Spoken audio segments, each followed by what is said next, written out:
Hi guys and gals. For the majority of this semester, we've been practicing with different amounts of notes. And so at the beginning, we let you use however many notes you wanted to in your introduction speech. For your informative speech, we moved to both sides of one index card. And then for your persuasive speeches, you've done one side of one index card. Now we're kind of changing it up, and you're going to be scripting your speech, meaning you have word for word on your paper what your speech is going to be. And so with that requires some additional skills. So one of those first things that you need to keep in mind when you have a scripted speech is that it's really ineffective to simply read off of a page to your audience, because it usually sounds something like this. You just get script as a prop, don't just read, know your page turns, gesture, and have good delivery, eye contact. It means you're less likely to make eye contact if you're just reading your speech, which means you're not connecting with your audience. And you're also less likely to have vocal variety if you are reading your speech, which makes it really hard to listen to you. It makes it less interesting and exciting to listen to you. So don't neglect those important aspects of good speech delivery just because you have a script. The next thing to keep in mind is how you're holding the notes. So it's really distracting for someone to constantly be shifting their notes from hand to hand, which is what many people do when they have a scripted speech if they don't have a podium to lay them on. So instead, what's really helpful is to not hold it with two hands, because then you can't really gesture, but to hold it in one hand and use it as an extension of your arm, or even a prop that you emphasize and use to enhance your presentation. So it's really important that you're not switching hands. You're not holding it with two, but you're holding it with one, so that you can use it in your gestures with purpose. And when it's not being used with purpose, it's forgotten and not even thought about by the audience. The next thing that's really important is that you still maintain those gestures. I've already kind of mentioned that you don't want to neglect that good delivery. You need to still emphasize your points and the two previous things that I've talked about. But it's worth repeating once again. You still need to gesture. You still need to emphasize your points with your whole body. And so if you're using that script as a way to hide, you're less likely to gesture. But it's really important, so don't neglect it.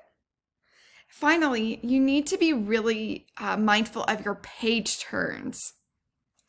So it's really distracting when someone has a page turn mid-sentence, and so it sounds something like this. Don't just read your speech. It becomes an awkward moment when you're stopping mid-sentence. So what you can do instead is to make sure that your page turn is at the end of an idea, at the end of a thought, at the end of a sentence, and you're starting a new idea, new thought, and then that page turn can actually be used to emphasize that you're transitioning from one idea to another. Or you can choose to have that page turn memorized so that it's not even something that's being called attention to. It's not even something that's noticed by your audience. So I want to talk about one last thing. When people have a scripted speech, they often think that means that they don't need to rehearse because they have it word for word in front of them. So what's the point of rehearsal? I want to encourage you not to do that, because the lack of rehearsal is what causes you to read the script instead of really embodying the script and leaning into it and having that good delivery. You could even put in notes on the side in the margins telling you what to do with your gestures, what to do, speak quieter, speak louder, what your facial expressions should be doing, if that's something that's useful for you. But that requires rehearsing to know what works and what doesn't work. And that way, you're less likely to read it word for word, and you're more likely to be able to move through it gracefully.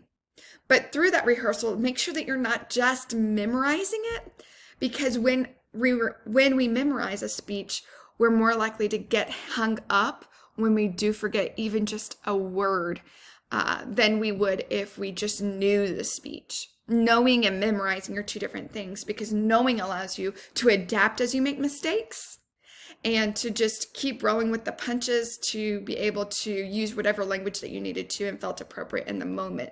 Whereas memorization means that you do the words in that specific order. You use those specific words at that specific time, which means any mistakes really hang you up because the next phrase is contingent on memorizing and remembering that previous phrase or word or whatever. So, today we've talked about how to speak with a script versus having it memorized or having it with minimal notes. It can be really effective to speak with a script, but people tend to do it incorrectly because they don't rehearse it, they don't plan out, and they don't connect with their audience. So now you should be able to do so. I look forward to seeing your scripted speeches. Bye-bye.